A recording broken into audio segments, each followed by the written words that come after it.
had the great pleasure of working with Paul for many years, over the years when we served as members of APPAM's Policy Council and when we helped develop the strategic plan. I worked more closely with Paul. And he's helped me tremendously over the last year. He was instrumental in helping Sunny when she was doing her strategic plan and helping Sandy in the first year of getting the strategic plan going and now transitioning to when I become president.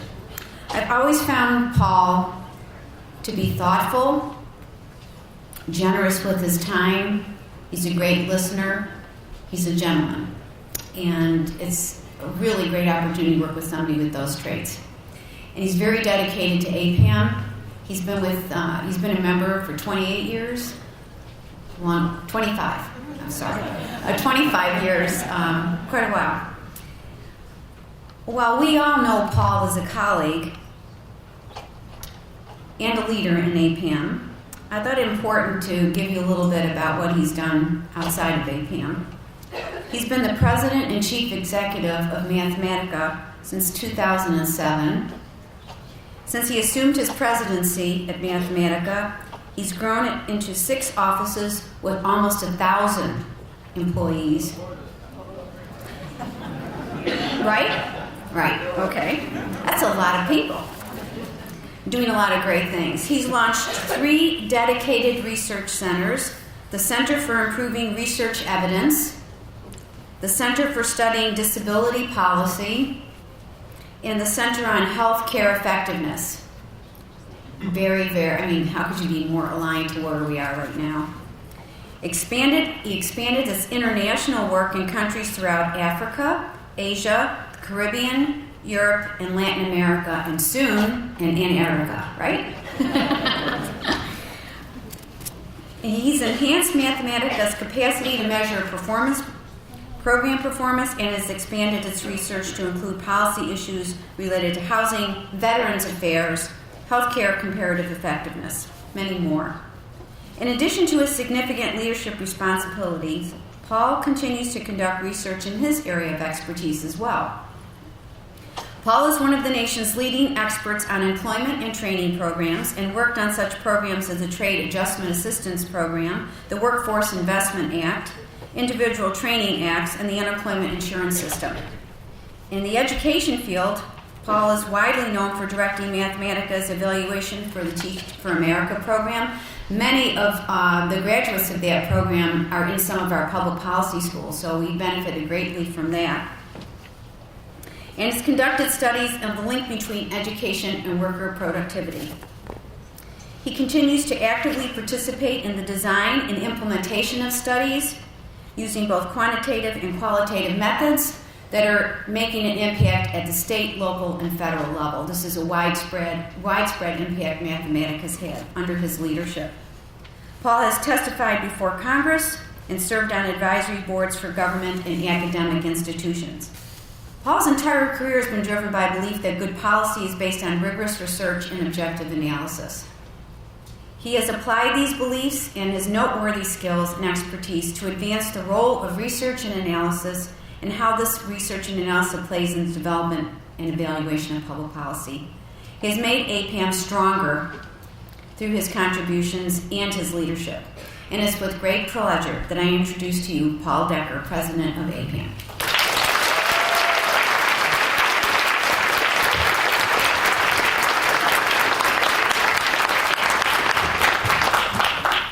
First, I want to thank Angela for that warm introduction and say anything I accomplished at Mathematica over the past 25 years, just as anything I accomplished at APPAM during that time, is part of being such a great team. I've really benefited from being part of a great team, both at APPAM and Mathematica. I'm delighted to be here this evening and have had the opportunity to serve as APPAM president over the past year. APPAM's been an important force for me throughout my career. I've learned a lot from participating in the association, and I look forward to working with all of you to keep the association strong in the future. I want to congratulate President-elect Angela Evans, as well as the program committee, and Tara Sheehan, the executive director of APPAM, for such a great conference. I thought they put in a tremendous amount of work, and I think the results were terrific, so thank you.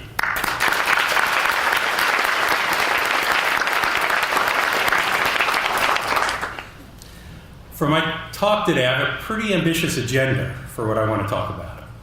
Over the next 45 minutes, I'm going to share my perspective on why research and evidence aren't realizing their full potential in the policy world, our collective role in either perpetuating this trend or altering it, and the big trend in big data that I think we ignore at our own peril.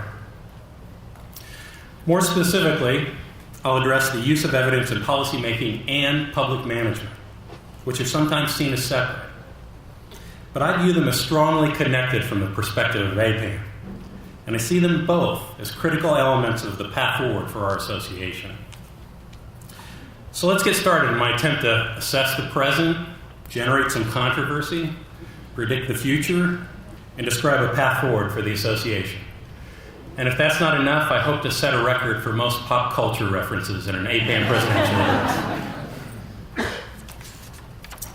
So my talk, like most of our work, all starts with data. This first quote is one of my favorites. I hope it's one of your favorites, too. I believe it speaks to a large part of what APPAM stands for. While judgment and other factors inevitably play a role in policy and program decisions, effective policymaking and public management should be driven largely by evidence, the kind based on rigorous assessment of quantitative and qualitative data. As APPAM president and a longtime member, this is the perspective that I've seen threaded throughout the APPAM discussions that I've witnessed or participated in over the past 25 years. And it's consistent with our mission to improve public policy and management by fostering excellence in research, analysis, and education. Now, the second quote here, I'll admit, is a bit of a straw man. At first blush, the second statement seems obviously true. And admittedly, I could spend the next 45 minutes and then some either supporting it or disputing it. But the reason I shared this with you is because too often when someone asserts not everything of value can be measured, what they mean is that they prefer not to measure it. Why? Well, one critical reason, and one that's not often admitted to openly, is the fear of how evidence may be used to drive decisions. The fear arises frequently in the area of program evaluation, which I know well.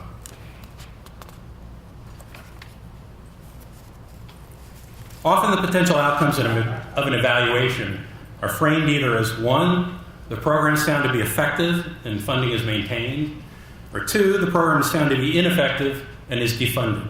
Very simple. In this framing, David Brooks, in a 2012 New York Times op-ed column, wrote that politicians are not inclined to set up rigorous testing methods that may show that their favorite ideas don't work. But rigid framing of the role of program evaluation poses a set of false choices that I believe ultimately undermine the use and creation of evidence. Jim Manzi, in his book, Uncontrolled, highlights this false choice with a business-based example. A company tested out new window displays designed to attract customers and increase sales, as conventional wisdom suggested they would. The company spent significant resources conducting randomized tests of design after design, and multiple tests over several years kept showing that no causal effect on new displays on sales, overturning the conventional wisdom. Based on the evidence, the senior marketing executives met with the CEO to review the findings and recommended, given the lack of significant impacts, that the company reduce cost and effort in window displays. They were looking at the issue like in this slide. But the CEO disagreed. He decided there were more dimensions to the issue, and the choice was more nuanced. He decided that the problem was with the designers that were tested, and his solution was to increase effort in window display design and to get new people to do it.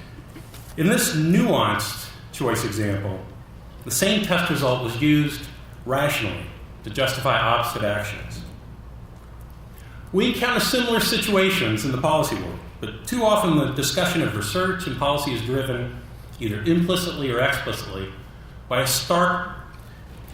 assumed stark choice between maintaining a program or defunding it.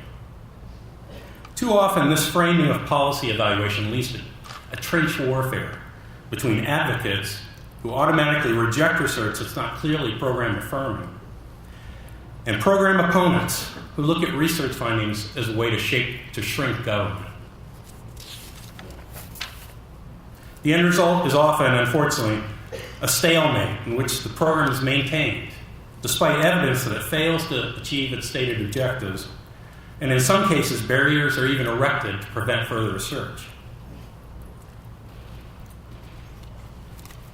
Daniel Patrick Moynihan addressed this phenomenon over 40 years ago, to mostly deaf ears at that time. He wrote that one can believe strongly in a policy, for example, early childhood education, and yet be dubious about the ability of a specific program meant to implement the policy. Moynihan gets right to the heart of the matter. You don't have to protect the program to protect the policy. A more recent example of Moynihan's point came into play with the national evaluation of the Upward Bound program, sponsored by the U.S. Department of Education and conducted by Mathematica. Upward Bound is one of the largest and longest-running pre-college programs for economically disadvantaged students. It's an intensive program in which during the academic year, participants engage in activities on a weekly basis. And during the summer, participants attend a full-day academic program that generally lasts for about 6 weeks. In 1991, the Department of Education initiated a national random assignment evaluation of Upward Bound to determine whether the program enables students to perform better in high school and subsequently to enter and complete college at higher rates than they would without the program. This slide from the Upward Bound evaluation shows the treatment and control group means for the main outcomes that correspond to the stated objectives of the program. As shown in the slide, there were at most small estimated differences in any of the mean outcomes, and none of them is statistically significant. These findings imply that the program did not have detectable effects on the main outcomes of interest. Now, not surprisingly, this lack of positive program impacts received the bulk of attention when the findings were released. But it's also worth noting just the control group means for these outcomes that are shown in light blue, which seems surprisingly high for a disadvantaged population that's targeted for an intervention to increase high school education, high school graduation, post-secondary enrollment, and post-secondary completion. For example, the high school graduation rate of 90% for the control group is higher than for the general population and well above the rates for most disadvantaged populations. These findings could have generated some useful attention regarding potential changes and how the program could be targeted and the potential effects of such a change. As in the window display example from before, perhaps what was needed was a new set of program designers. But the political debate focused mostly on the lack of positive impact estimates, with the Bush administration proposing a defunding of Upward Bound, raising the possibility that funds would be diverted away from the disadvantaged youth population. So how do you think the youth advocacy community responded to these findings? By one, attempting to cast doubt in the findings that I just presented in the slide, and two, working to prohibit any further rigorous research on Upward Bound. The first approach is not surprising, and it follows a familiar pattern. In fact, Dylan Matthews recently provided a detailed guide in the Washington Post for how to argue with policy research findings you don't like. If you want to read it, you can visit Wonkblog. But Dylan's basic message is that one can always find some logical basis for disputing a set of research findings. Now, the advocates didn't quite follow Dylan's chart in the case of Upward Bound, conducting what I would consider to be a typical research misdemeanor, to the extent that the critics of the evaluation often willfully ignored how the evaluation was actually designed or conducted.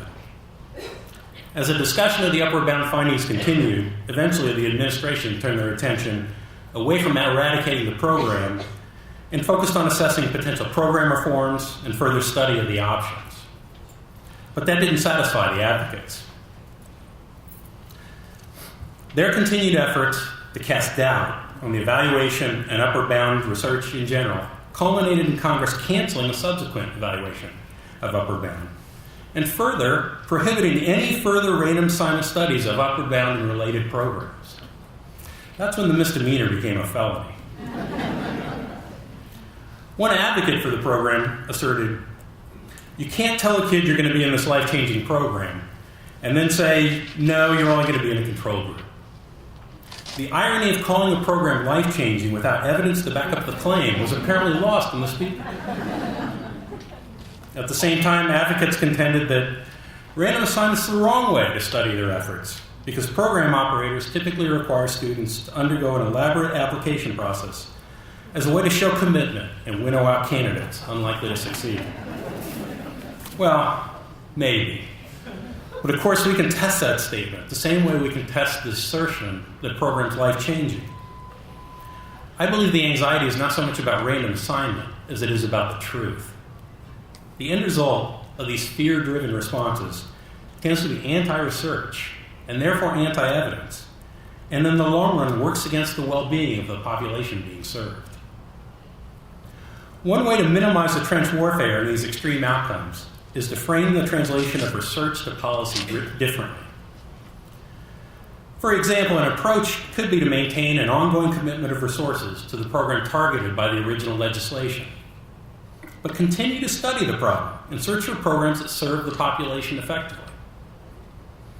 This approach gets us out of the binary mode of maintain or defund, but it's predicated on spending more time thinking about how we approach the problem and less on narrowly targeting the solution.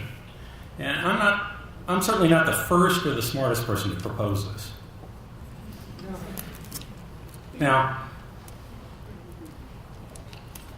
one might consider the type of framing that I'm talking about and this kind of thought leadership to be in the political domain and outside the bailiwick of most APPAM members. But an example of this kind of framing for thinking about Upward Bound in related programs is provided in a recent policy brief written by Cecilia Rouse and Ron Haskins, a regular participant at APPAM. They propose a 5-step reform that's based on maintaining a $1 billion federal commitment to college preparation programs that would be consolidated into a single grant program. The proposal includes introducing the use of evidence into the distribution of grants to program providers, the encouragement of a variety of approaches so as to promote learning, and funding committed to an ongoing program of research and demonstration to determine whether well-defined interventions or specific activities actually increase college enrollment and completion. Now, I want to point out this is not a completely new idea. It's consistent with recent initiatives to reform Head Start, as well as federally supported teen pregnancy prevention programs. Regardless of the specific details set forth by Haskins and Rouse, I appreciate that they place their proposal in a framework of a stable commitment of resources to disadvantaged youth in an environment of ongoing program assessment and improvement. Evidence would be generated on a continual basis, and the programs will evolve, but the findings won't jeopardize the dollar commitment to the population of interest. Proponents of serving disadvantaged youth, therefore, should be less inclined to characterize the proposal or research in general as a potential threat to the target population. On the contrary, the proposal would drive the system to continually evolve programs in the best interest of the population. Another program where rigorous evidence can inform a policy stance is Job Corps. Efforts to eliminate the Job Corps program aren't new. This slide shows a headline from the September 21st, 1967 edition of the Ann Arbor News, predicting the elimination of Job Corps by an economy-minded Congress.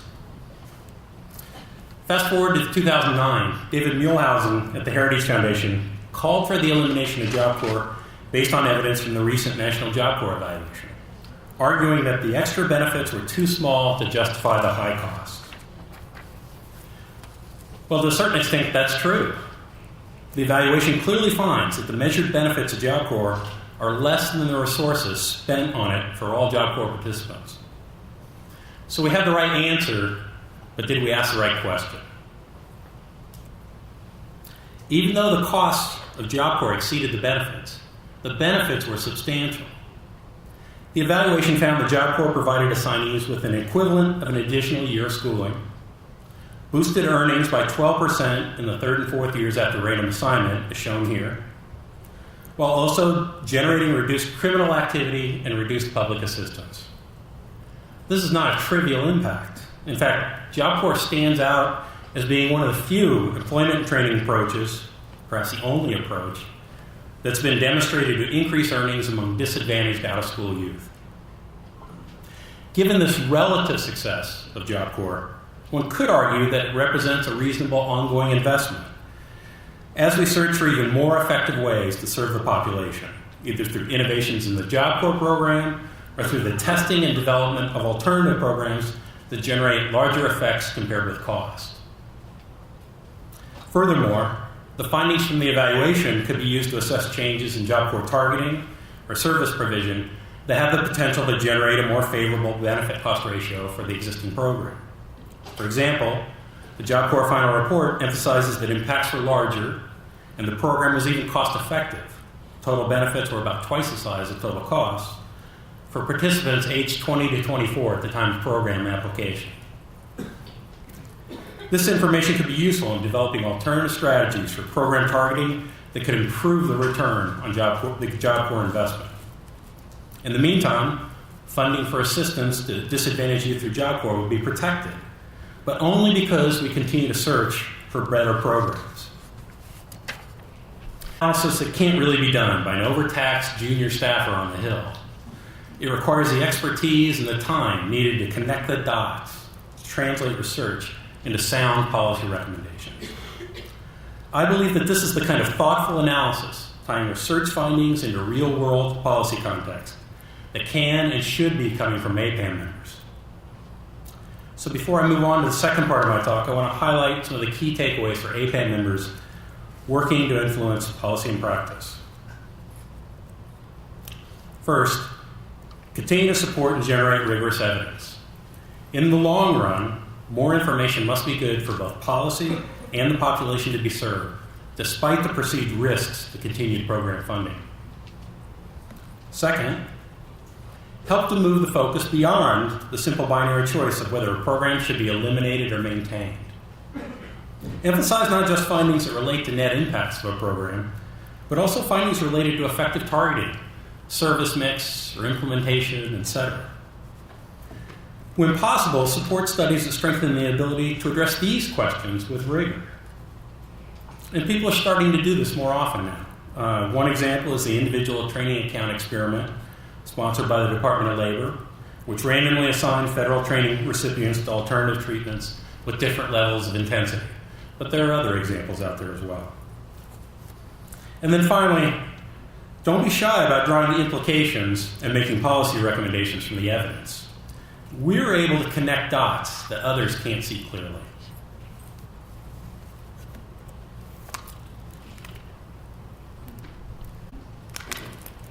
So let me move on to big data. As government agencies at all levels are addressing the challenge of ever more scarce resources, they're more often looking for evidence to guide their decisions.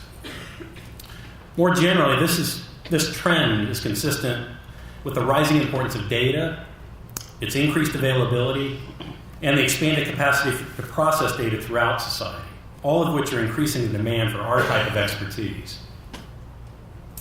Across a broad spectrum of fields, we're experiencing a data revolution, and I don't use that term lightly. This revolution facilitates analysis of large-scale data sets, often drawn from administrative records or linked records from multiple sources, which falls under a general umbrella often referred to as big data. Now, it's no secret that what we do with data and the technology we use are codependent. Advances in computer technology about 50 years ago really stimulated the beginning of our industry by making sophisticated data computation and analysis possible. We've seen gigantic leaps and changes since then, with desktop computers in the 1980s and the internet in the 1990s as examples. I think big data and our capacity to mine and analyze it has the potential to be another game changer for our field. At a minimum, it's safe to say that the data revolution I've referred to is what Harvard Business School professor Clayton Christensen would call a disruptive innovation. Christensen defines disruptive innovation as technologies, processes, or business models that bring to market products or services that are more affordable and simpler to use than what's currently available. It enables more consumers in the market to afford and or have the skill to use the product or service. The change caused by such an innovation is so big that it eventually replaces or disrupts the established approach to providing that product or service. So what's causing this disruptive innovation?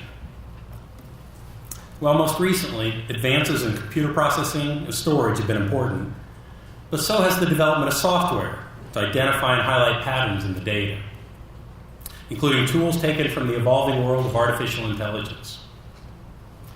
The harnessing of large amounts of data and their use to drive decision-making comes under a variety of labels, not just big data, but also data analytics, predictive analytics, business intelligence, etc. There are many more. A recent cover from the Harvard Business Review highlights the trend.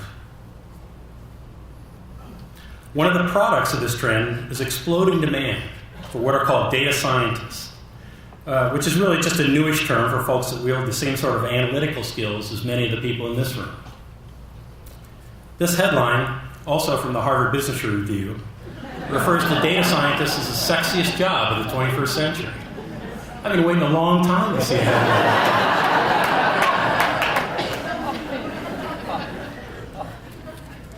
The rising emphasis on data and analytics cuts across a variety of fields, making data scientists cool. Think Nate Silver in politics, and Bill Simmons in the Moneyball trend in sports.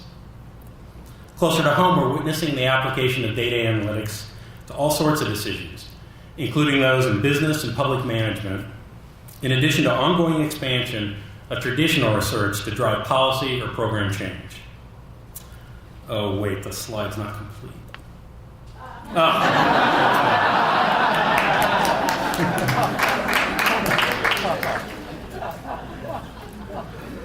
The trend toward deploying data more actively and supporting public management as opposed to policy analysis or policy making is worth noting.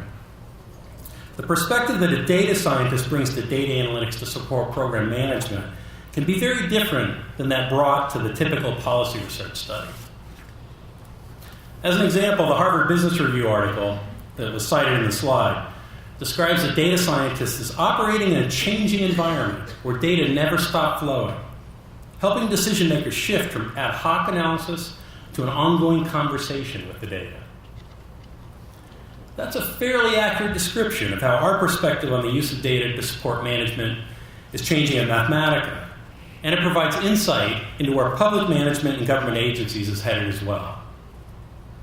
But the trend in the use of evidence to drive policymaking in public management is still in the infancy stage.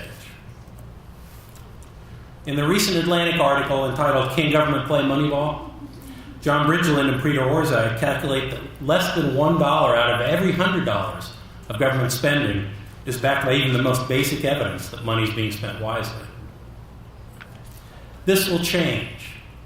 One indicator of that change is the recent memo from OMB directing federal agencies to expand the use of evidence to support the president's second-term priority to deliver a smarter, more innovative, and more accountable government. While the effort to use data to drive public management is still emerging, it's doing so on a broad front at all levels of government.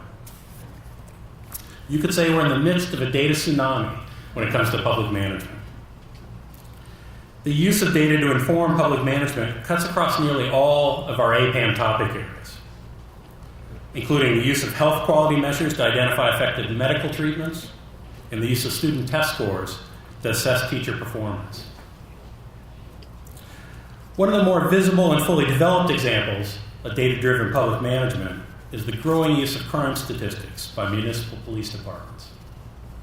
This past summer, the New York Times highlighted the use of crime data and algorithms by the Seattle Police Department, which is using these tools to predict hotspots of crime, to better deploy scarce patrol resources, an approach referred to as predictive policing.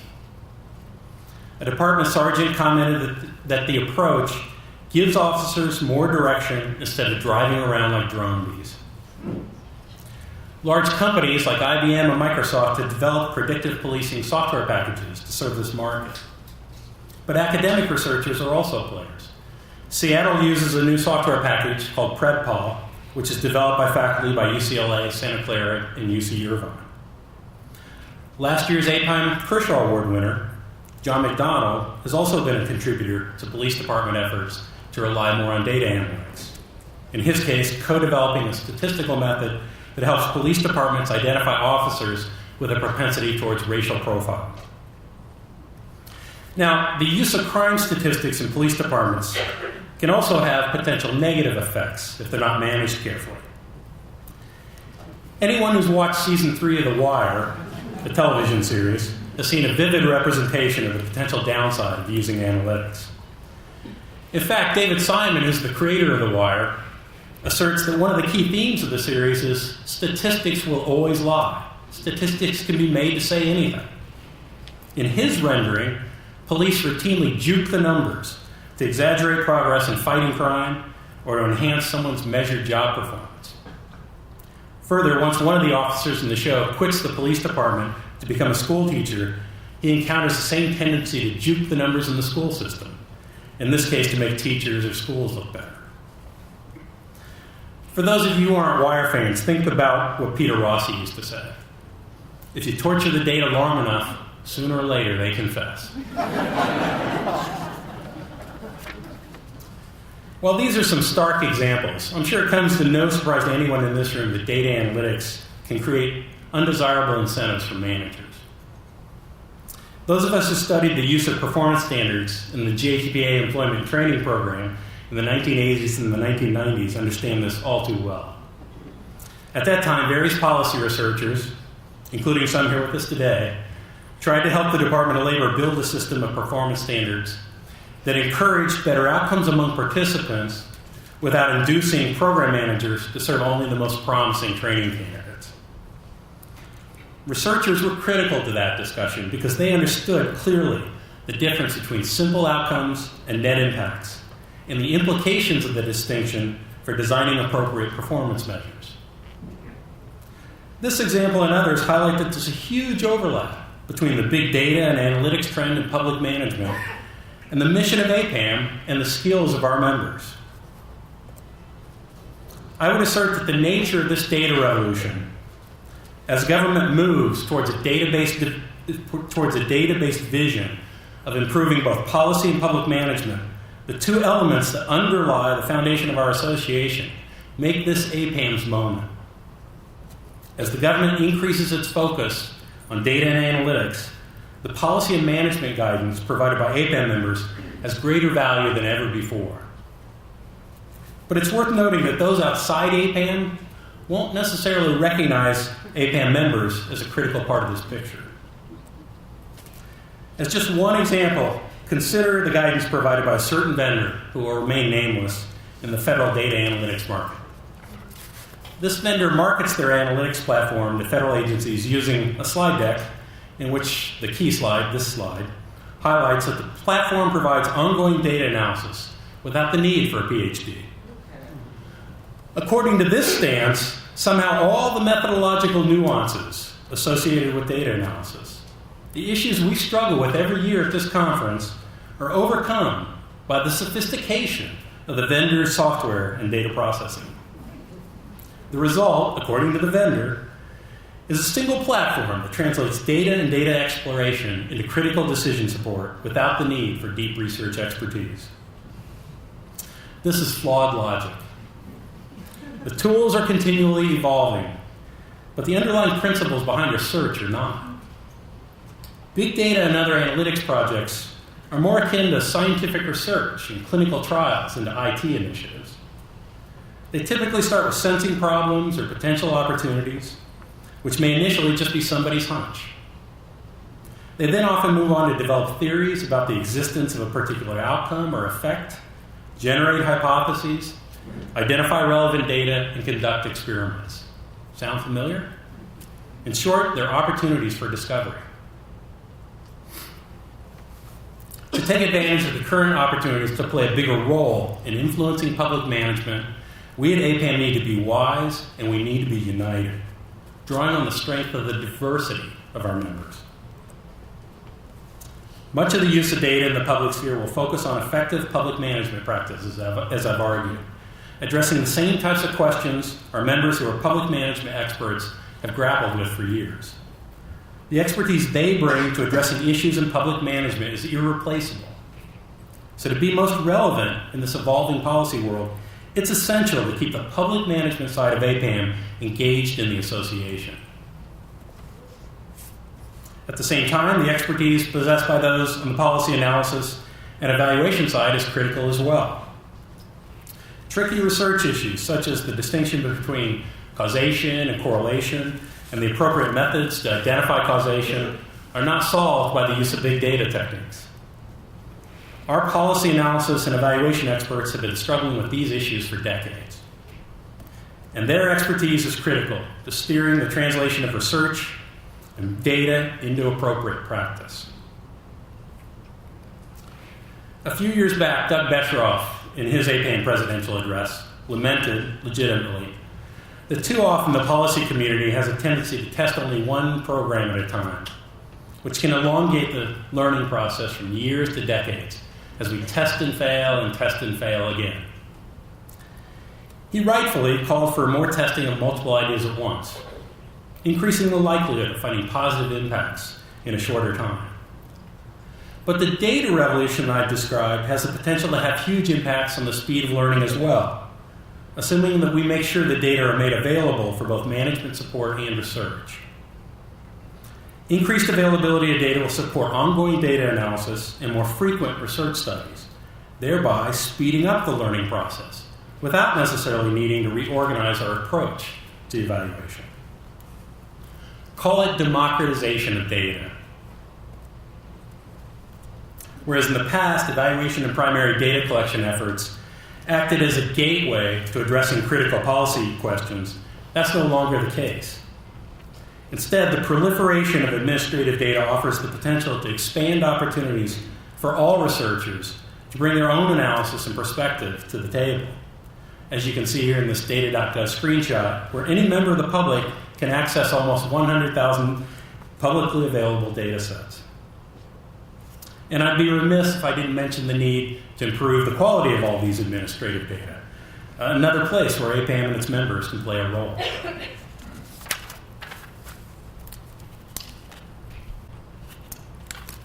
So I've spent much of this talk up at the 30,000-foot level, sharing my vision of what's possible. But let's come down to earth for a minute. Is the public policy glass half empty or half full? The political gridlock in Washington, combined with federal budget pressures, can tend to give one a sense that we no longer have the capability to improve policy or public management. Resources are too scarce and ideology dominates. Sobering? Of course, but far from disheartening. Two factors imply that data analysis will continue to play a critical role in the policy world. First, the budget situation makes clear the need to prioritize government resources, and therefore places an even greater emphasis on effective policy analysis and management to drive resource allocation. Second, the greater availability of administrative data will continue to transform management of public programs at all levels of government, even if federal policy remains relatively frozen due to political gridlock. Recent and current presidential administrations have gradually amplified the focus on evidence in driving policy and public management, looking to create a culture whereby agencies identify and sustain effective programs or practices, fix or eliminate ineffective ones, and find lower-cost ways to achieve positive impacts. Federal agencies will continue these efforts regardless of actions taken by Congress. So I see this glass as half full. As I wrap up this talk, there are several points I want to leave you with. First, research and evidence are only going to be more important in a resource-constrained environment. As APPAM members looking to improve public policy and management, we must remain committed to reliance on evidence, even when it points in directions that are inconsistent with our initial beliefs or our political views. Which brings me to my second point. To be credible, we need to be outside the political fray. Can government play Moneyball? Government can and it must in order to provide responsible stewardship of public resources, consistent with the basic database principles that are changing the face of all management, private as well as public. Point 3 is, don't fear big data, embrace it. Remember, while some of the tools are different, some of the language is different, the fundamentals are the same and are familiar to us. The degree to which government is successful in bringing big data to bear and driving effective public management will depend critically on the folks in this room, including those who have expertise in public management, as well as those who have expertise in analyzing data. As members of APPAM, we should take advantage of contributing to this data revolution, bringing our diversity of expertise to address the key challenges that we face as a nation. And then finally, frame the issues and connect the dots, as I talked about in the first half of my presentation.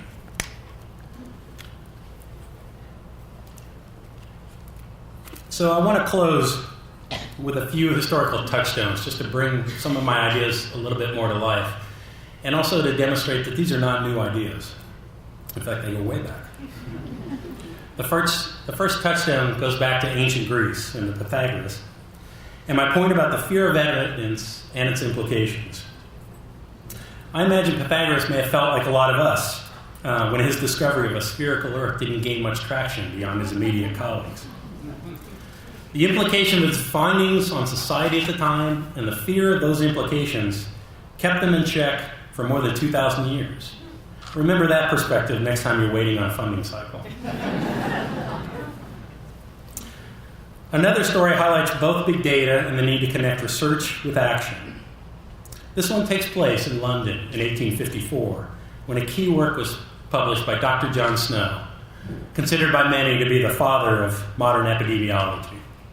Snow analyzed his version of big data, pins on a map of London, that connected a contaminated drinking water from the Broad Street water pump with an outbreak of cholera. More importantly, he convinced public officials to remove the handle on the pump so people stopped getting sick. What good would it have been if Dr. Snow were to stop with the publication of his findings? Who would he have really helped? No one. What Snow did that was so important is that he connected evidence with action. He understood that his work was not just about research. It's about putting research to work to improve policy and to improve public well-being. That's a call to action that's as relevant today as it was more than 150 years ago. My last story brings us up to modern history, and something I came across that APPAM's first president, Joel Fleischman, wrote about the need to connect research and evidence with policies and programs aimed at improving society. According to Fleischman, we should seed a problematic field with research and trials, define clear and achievable goals, devise evidence-based strategies to get us there, and help guide society toward that sweet spot on the horizon. Dr. Fleischman highlights the need to make the connection between research and practice. They're partners on the same path, and they should not be siloed. It's been an honor and a privilege for me to serve as APPAM's president over the past year. And as I look across this room, I'm inspired by the faces I see and the promise of the moment, which I think has us on the verge of a golden era of policy analysis and a golden era for APPAM as well.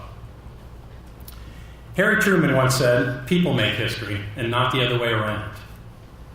More recently, my favorite songwriter, Paul Westerberg, says, "We may be the ones to set the world on its ear. If not, then why are we here?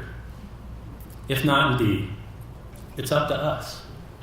I look forward to working with all of you and with future members of the association to set this world on its ear and make history together as we pursue and promote the APPAM mission of improving public policy and management. Thank you for your attention this evening and for your support of APPAM over the past year.